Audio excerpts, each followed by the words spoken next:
Salam sehat, Bapak Ibu, sobat muda yang berbahagia.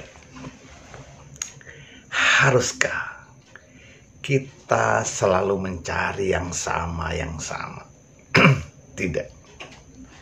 Ingat, bodhisatwa sendiri mencari yang berbeda dari yang lain. Beliau begitu berkelimang harta.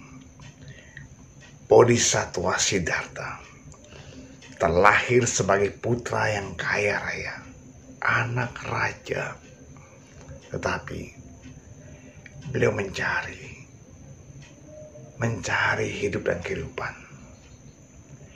Ketika melihat begitu banyak derita yang dialami manusia, beliau tersentuh untuk mencari obat pembebas dari derita. Bapak Ibu, sobat muda yang berbahagia, haruskah kita menyamakan keinginan, cita-cita dengan orang lain? Orang lain punya cita-cita begini, kita harus begitu, sama seperti orang lain. Tidak.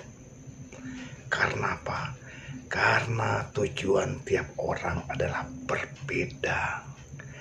Karena itu ketika kita melakukan tindakan yang memang tidak sama dengan orang lain, no problem.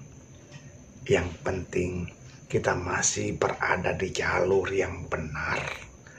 Jalur untuk membebaskan diri dari belenggu keserakahan, kebencian, dan kebodohan. Inilah terkadang belenggu-belenggu itulah yang membuat kita terlena. Oh, ini yang duniawi loh. Kau kenapa tidak? Kau akan tertinggal. Jangan ikuti. Memang di saat kita bertindak, kita berkesimpulan, kita mengambil satu langkah yang membuat terobosan, silakan. Itulah. Sepanjang itu adalah untuk membebaskan dari noda batin. Bapak Ibu sobat muda, langkah-langkah yang kita ambil memang terkadang perlu sebuah terobosan. Kita mengenal jalan mulia beruas 8. Kita pakai, kita laksanakan dalam kehidupan sehari-hari. Kita sudah diajarkan oleh guru agung kita hukum-hukum kesunyataan. Jalankan, terapkan. Memang hidup penuh kewaspadaan adalah sulit, adalah berat. Tetapi itulah kehidupan yang harus kita lewati. Kita tak bisa menghindari duri-duri hanya dengan mengkarpetkan semua jalan yang harus kita lewati. Tidak. Tetapi kita memakai alas kaki untuk menghindari duri-duri tadi. Bapak Ibu sobat muda, dalam perjalanan hidup kita ada orang yang kita sukai dan ada orang yang tidak kita sukai. Namun, apakah kita harus menambah noda batin ketika menemui orang, menjumpai orang yang tidak kita sukai? Biarlah dia dengan wataknya, kita dengan wataknya. Kita tak bisa merubah orang lain. Orang yang tadinya kikir, pelit, judes, tidak bisa kita rubah. Tetapi yang bisa kita rubah adalah cara pandang kita terhadap dia. Oh, orang ini begini, orang itu begini. Ya, kita mungkin bisa sekedar berbicara untuk memberikan saran loh. Tetapi apa yang kita sampaikan kembali kepada dirinya. Bapak Ibu Sobat Muda, ketika kita membabarkan Dharma, ketika saya menyampaikan ajaran Dharma tentang sahabat, macam-macam sahabat, para pendengar bisa mendengarkan uraian yang saya sampaikan, tetapi saya tidak bisa memaksakan pendengar harus begini, pemirsa harus begini, pendengar harus hindari ini. Kita hanya menyampaikan, membabarkan apa adanya kebenaran, selebihnya kepada diri masing-masing. Bapak Ibu Sobat Muda, betapa beratnya hidup dan kehidupan ini. Memang kalau kita lihat sekilas, apalagi kita di luar, berada di luar itu, rasa-rasanya kok tidak perlu hanyut. Ketika melihat pertengkaran orang lain, si A bertengkar dengan si B, kita hanya bisa melihat. Ingat, jangan memihak. Oh, si A yang benar, si B yang benar. Tidak bisa. Kita tidak bisa berkesimpulan seperti itu. Kita hanya bisa melihat, memantau. Oh, dia begini, dia begitu. Lalu,